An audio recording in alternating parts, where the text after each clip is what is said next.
Good afternoon, everybody.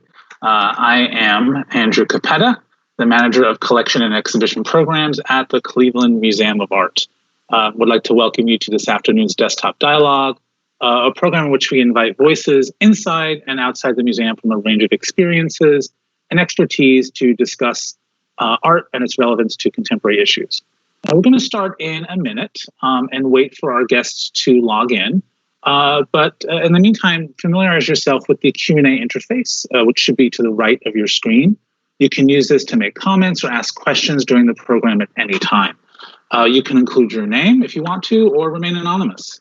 We will select some of them to answer during the course of the conversation, and we will do our best to answer as many as we can in the allotted time. We will also use the Q&A to post links to artworks on CMA's collection online, and also additional information and resources that you might find useful. For this week's program, titled Recovering Lost Histories of Pride, we are going to discuss and honor the origins of Pride Month, which we're at the end of right now. We're going to honor the queer and trans BIPOC activists that were key to movements for the fair and equitable treatment of LGBTQ people. And just to define some of those terms, BIPOC stands for Black, Indigenous, and People of Color. And by LGBTQ+, we mean lesbian, gay, bisexual, trans, queer, and the plus is for more. And we're also going to discuss the connections between Pride and the Black Lives Matter movement and some of the artists and images that reflect the ideals of these two movements. So that's quite a bit to discuss, but it's a rich topic. And for that reason, we're going to experiment with a bit of a new format. We're going to be here with you for about a half an hour. And then about 30 minutes we're going to transition to a different platform so we can have a face-to-face conversation with you, our audience, to answer more questions, to have deeper discussion. So stay tuned for more information on how to join that second half of today's program. That will be using the Zoom platform, just so you know. There'll be a link posted in the chat, and you simply click on it and can join us. Now I'd like to introduce this afternoon's guests. I'd like to first welcome Naazneen Diwan, a scholar, poet, and educator who works at the LGBT Community Center of Greater Cleveland. I apologize for that. Welcome, Naz. It's great to have you. Thank you, Andrew. It's so great to be here. And I'd also like to welcome my colleague at CMA, Nadiah Rivera Fellah, who's the Associate Curator of Contemporary Art. Great to see you, Nadiah. Hi, Naz. Hi, Andrew. Good to be here. So I'm gonna start off things by just kind of laying down a little bit of groundwork or history. And we're going to do that by actually looking at a photograph in our collection by a popular documentary photographer and photojournalist, Leonard Freed.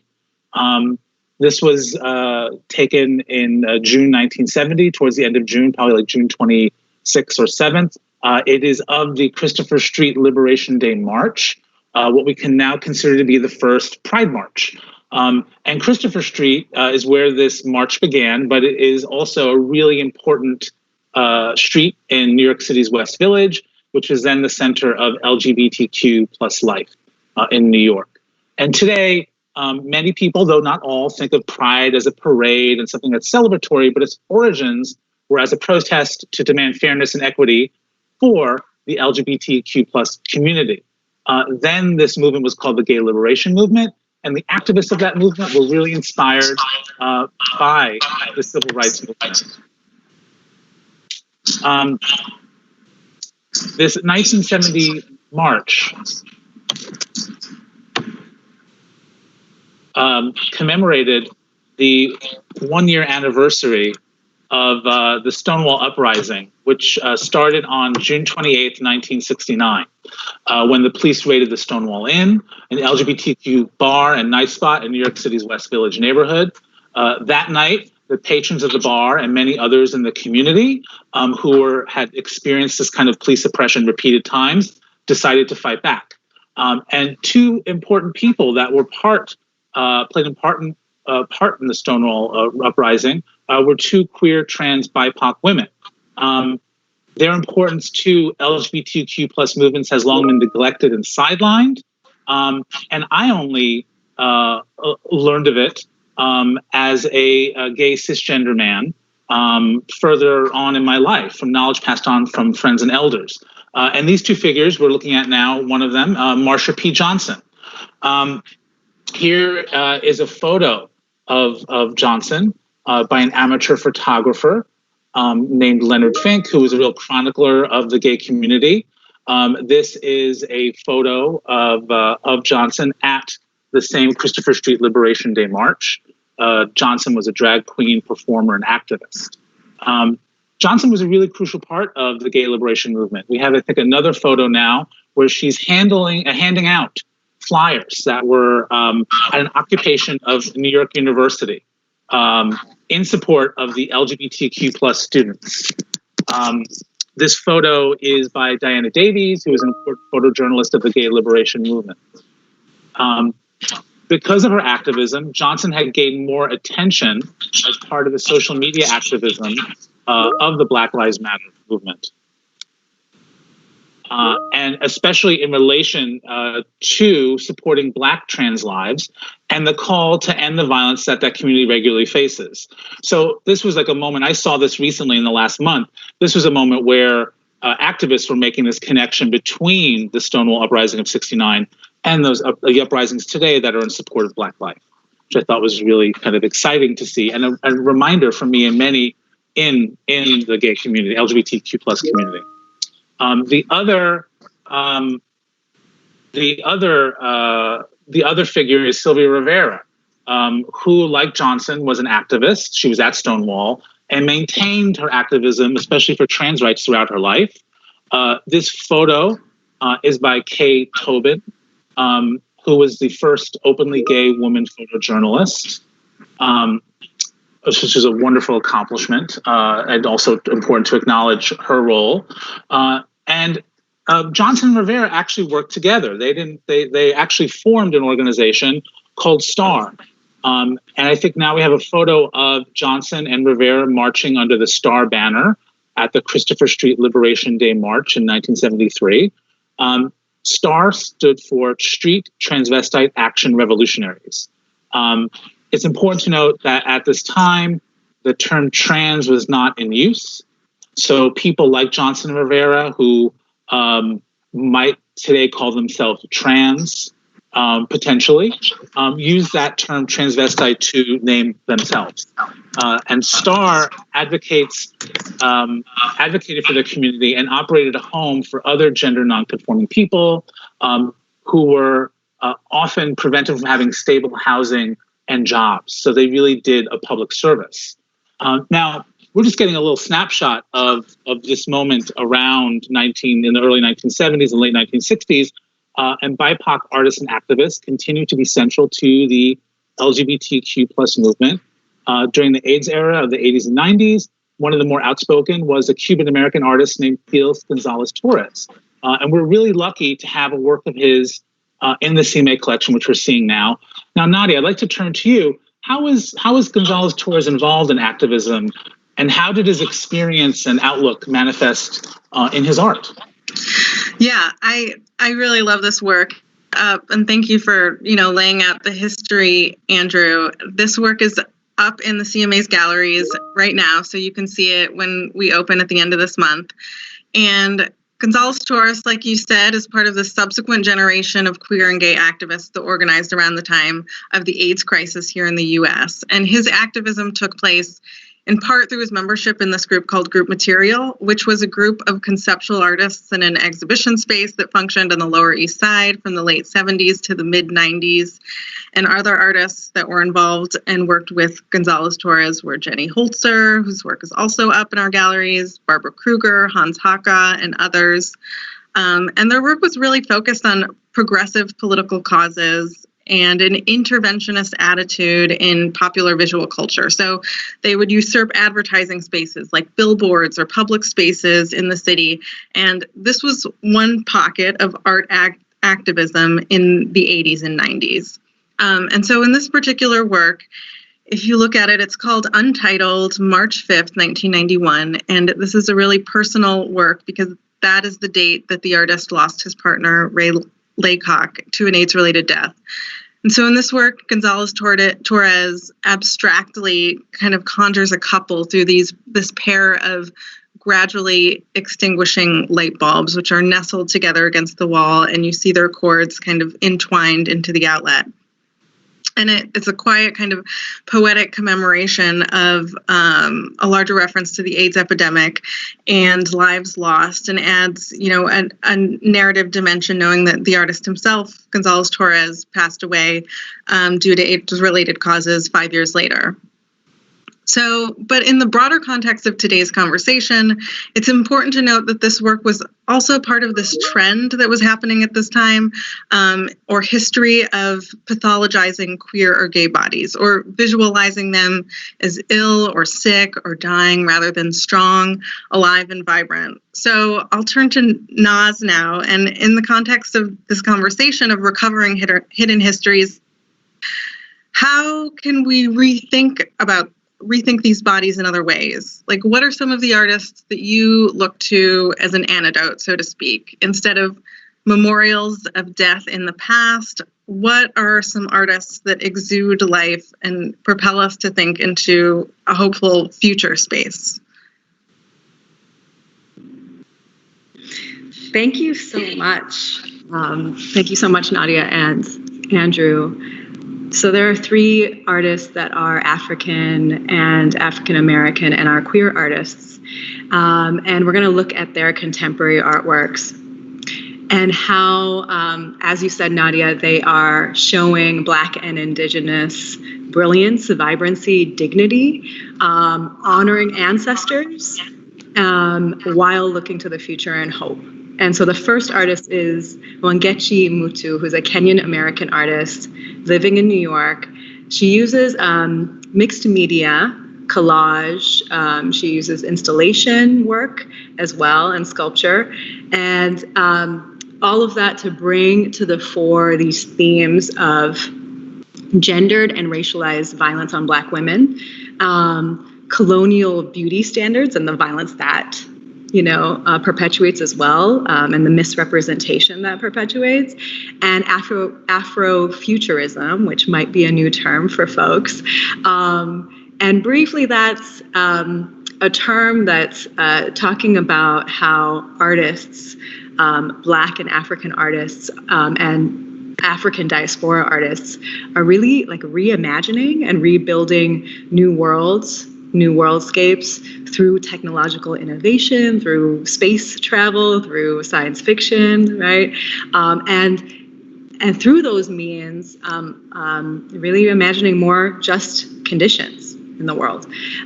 So Wangechi Mutu, I see her images, and when I was, preparing for this, I see her images as ones that seem to refuel and reinvigorate Black women's strength and power in the aftermath of misogyny and the Western gaze, and instead portray them as superhuman, mythic, fantastical, right?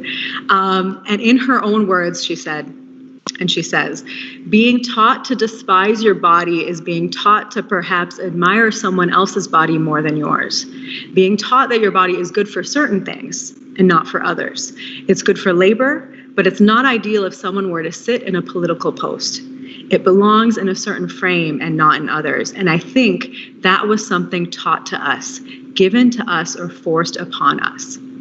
So in this first piece that we have here, it's called You Are My Sunshine.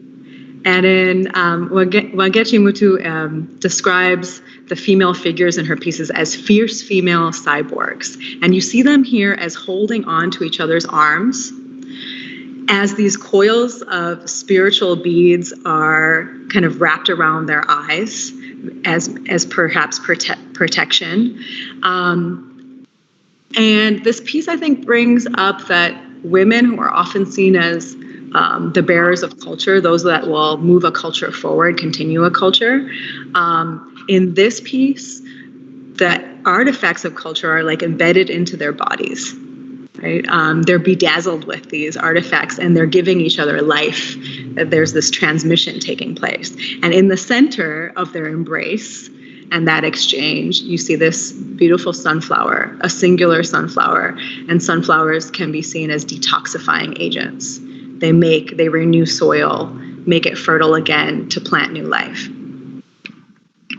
I love this work that you chose to start out with because it just kind of reminds me of the entanglement of those chords in the Felix Gonzalez-Torres and how abstractly it's representing two bodies entangled together. And then you have this like wonderful image of the two women kind of entwining their arms in this embrace. And the next piece we have by the same artist is called Writing Death in My Sleep. And here we see this hybrid woman, alien figure, right? Looking directly and boldly and defiantly at the viewer, at the audience, with a gaze of strength and power, right? She's perched on a globe or a planet, and there's a field of mushrooms below her, and mushrooms often symbolize ancestors, death, transformation, the underworld. And so she's kind of, I think, could be paying homage to where she's come from and who she's come from and who she literally stands on the backs of and on the shoulders of. She's also in harmony with all of these fantastical mythic creatures that are floating around her, some in the air, some on the ground, some with elephant trunks and lizard tails and butterfly wings. There's a head of an eagle as well, which could symbolize the U.S., right? And these flying creatures especially are also a symbol of the spirit world from the ethnic group she's from in Kenya. And her colorful patterned skin I kind of see as harkening back to Afrofuturism in that sense of like adapting again in the wake of violence that's perpetuated on Black women's bodies, adapting, surviving, thriving, taking on new skins, new patterns, right?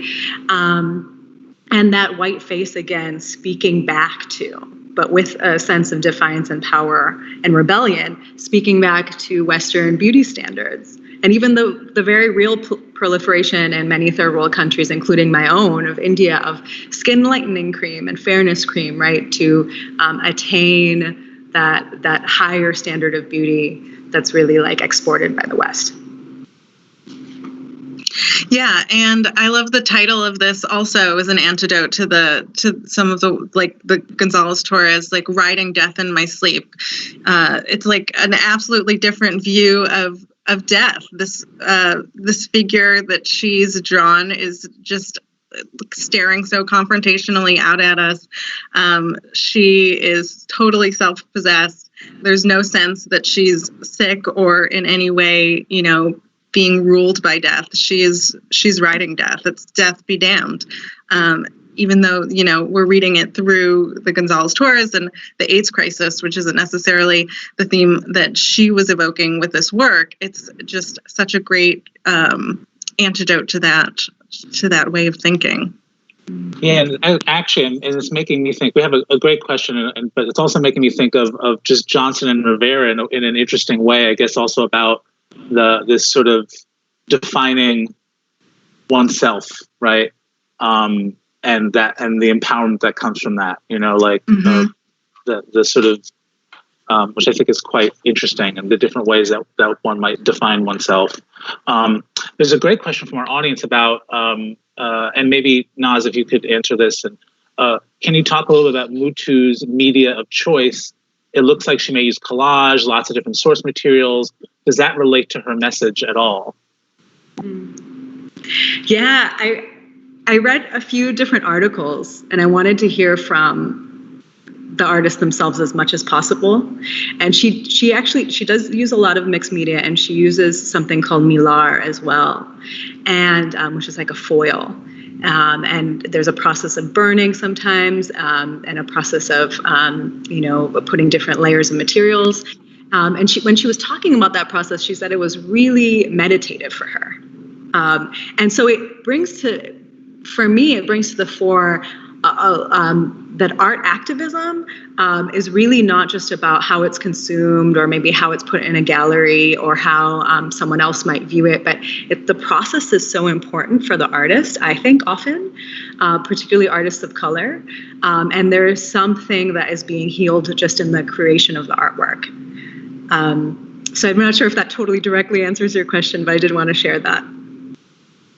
Yeah, and I think also this process that she uses with Milar and the collage kind of gives it an otherworldly element to it that I think reinforces this, Afrofuturist quality to it, that it has, that it feels extraterrestrial or somehow different. Yeah, and actually, and it might relate really well to the next work, though we do have a really good question about if from Sushil, if I'm pronouncing that correctly, and I apologize if I'm not, can you speak to Mutu's religious persuasions, if any, if you know of any, and if that relates? That's a really interesting question. That's a great question, and I can't specifically point to a spiritual affiliation that she has or a faith background. That's not something I'm aware of, but I can say that there's elements. There is. She comes from Makonde people in Kenya, and the flying spirit animals we're referencing in this are from the Kikuyu ethnic group. And so you can see that there are things from her native country in terms of spirituality, in terms of how spirit shows different faces in nature that are so apparent. There's so many nature themes, and there's so many ways that I see, particularly in this piece, that there's a harmony with nature. And then there's a harmony with the cycle of nature too, with death. So that might not speak to a specific faith background, but I do think that the elements of the various faiths in Kenya really influence her here, and the various tribal faiths especially.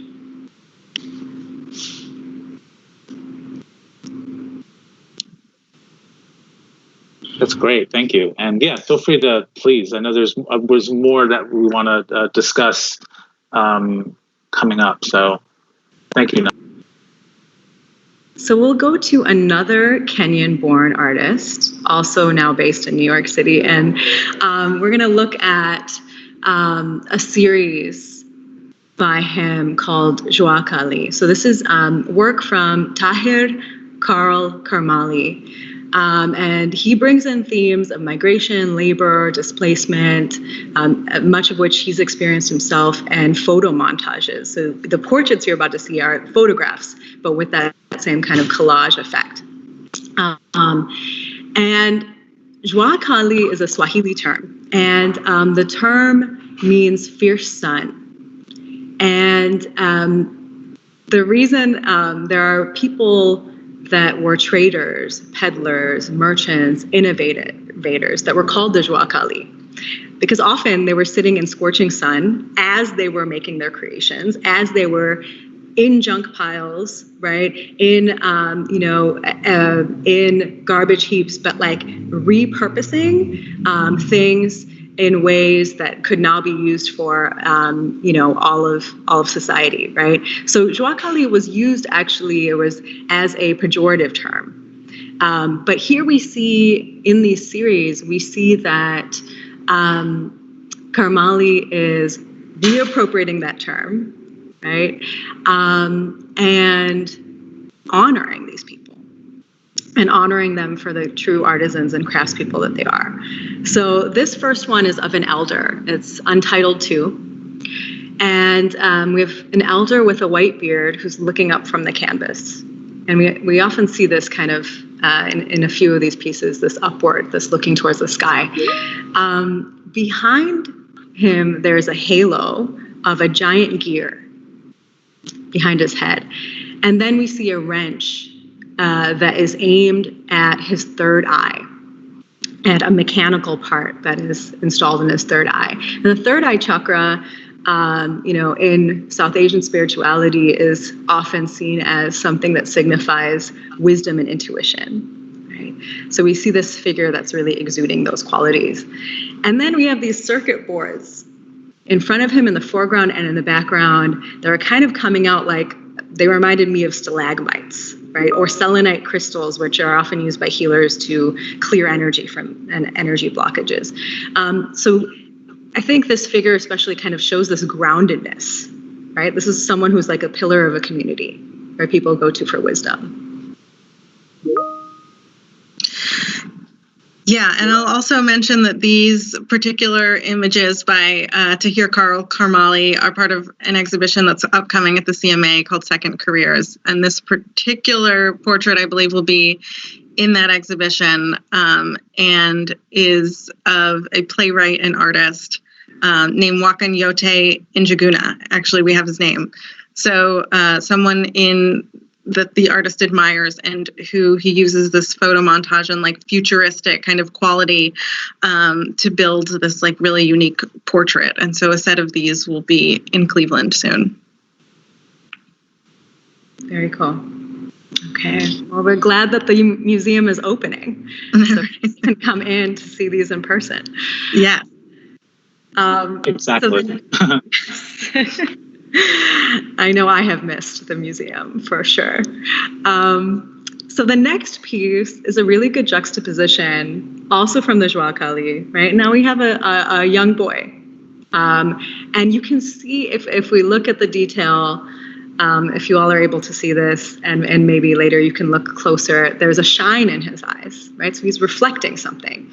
And his head is tilted up towards the cosmos, and he has a magnifying glass or a telescope fixed to his eye. And he has this expression that is solemn, that is studying, that is kind of curious and dreamy. And then on the back of his head, there's magnifying glasses as well, almost like spokes in all direction. And I think this piece for me kind of signifies possibility for the youth, possibility for young Black youth and African youth, that there's something that he can see that's beyond his immediate surroundings and that is also beyond sight.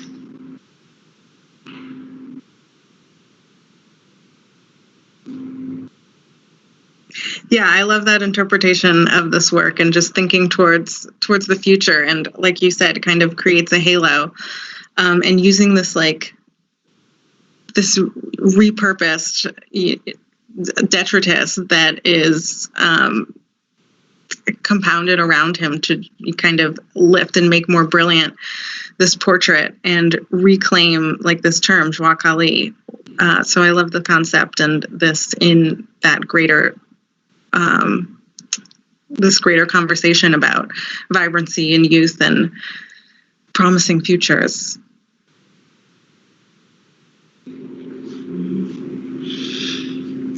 And so our final artist has a little bit of a different style.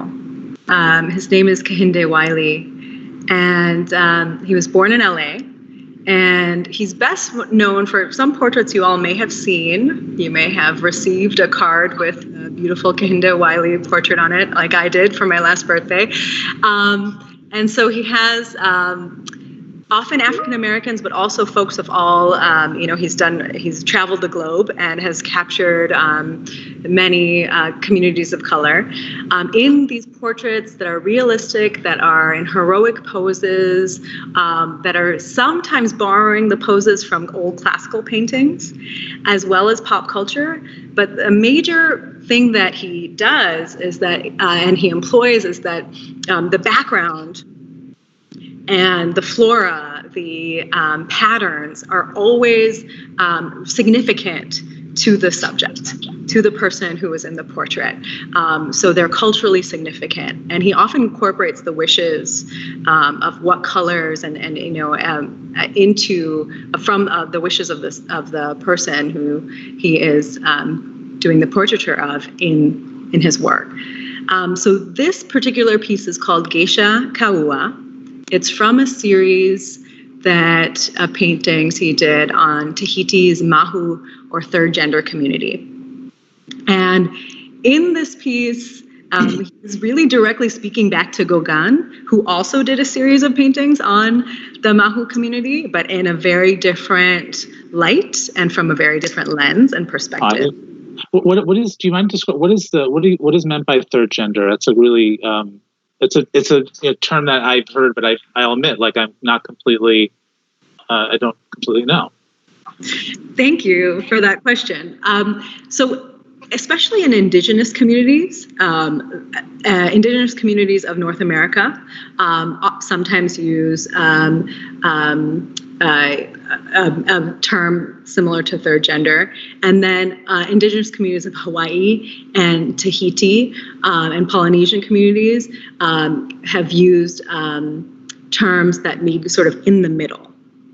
There's a great documentary on a Hawaiian educator, actually, and hula dancer who talks about that position of in the middle. So third gender is really not the binary, right? Binary is kind of computer language, but we use it in gender studies, like male or female would mean there's only two genders. Third gender is like, this is in the middle somewhere, and we're not going to necessarily define it, but that's where it is. Yeah. Yeah. Thanks for that question. Nice. Oh, yeah. Thank you for, yeah.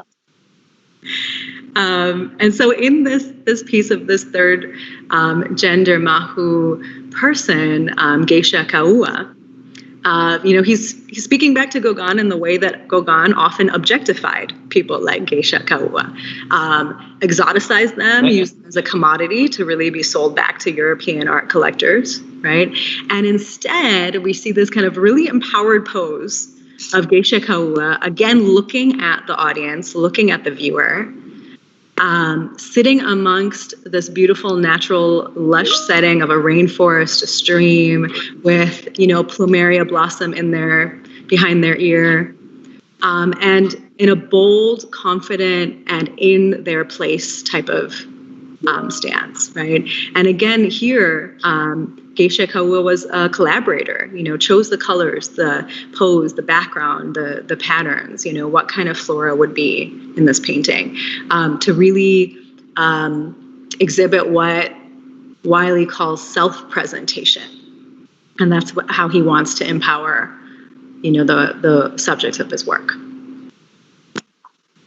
That's really, thank you for also clarifying that, and the third gender. And we also have a few works by Gauguin in our collection. So I think, we have a link to one. So if anyone's unfamiliar with Gauguin, we have some really great questions coming in, and I'm mindful of time, but I'm also know that Nadiah has some nice connections. So I want to, maybe what we can do is, Nadiah, would you mind?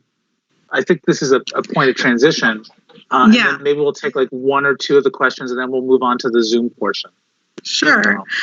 So I think these Wiley works are really important because these portraits really confront the idea of power and how it's defined, how it's represented.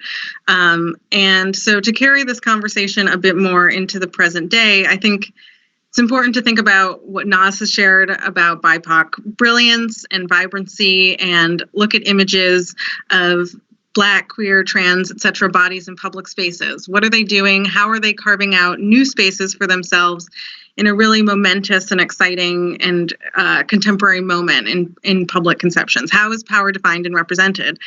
And so one great example that to really bring it into the present is this viral image of two teenagers in Richmond, Virginia. And these dancers, their names are Kennedy George and Ava Holloway, are on the base of a statue that was the Robert E. Lee Monument. And this photograph was taken by a freelance photographer named Julia Rendelman, who shoots for the New York Times and other publications, and she saw these dancers at the monument and took their photo. This really lovely, iconic photograph of them in full point with their fists raised, and even in thinking back through the Felix Gonzalez Torres, I think this is in the spirit of this past generation a little bit, and that these girls are staging an intervention in a public space otherwise reserved for this racist monument.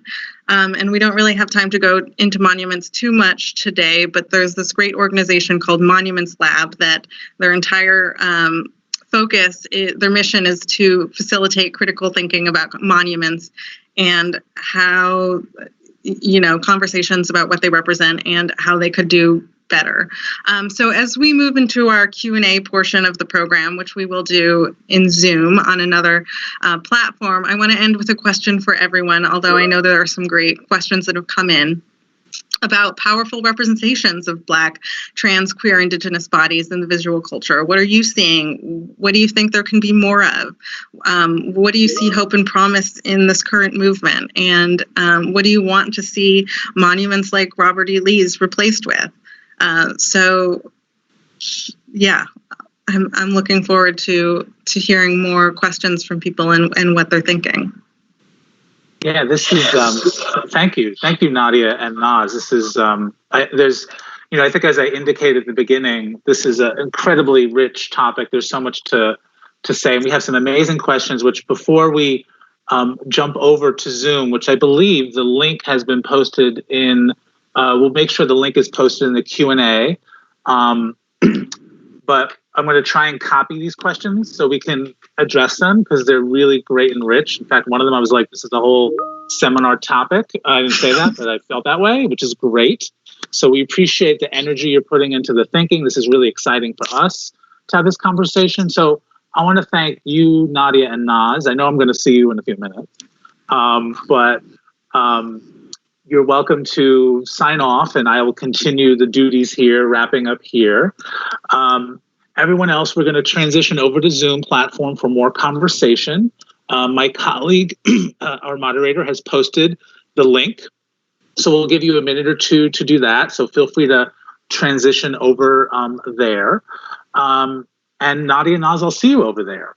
For our audience that's still here, if you want to explore more of our collection, you're always welcome to visit CMA Collection Online. We're going to post a link to that now. If you're not joining us on Zoom to continue the conversation and we didn't get to your question, there's a few really rich conversations. We would love to see you over there to have this conversation face to face. But if you don't have the time, that's okay. You can always go to Artland's Ask on the CMA website and someone will get back to you with an answer. If it's something directed specifically to us, to one of us, we can make that happen. Just so you know, Desktop Dialogues is going to return probably in mid-July on a new twice-monthly schedule. We're giving some time to also deal with the reopening of the museum and the energy put towards that.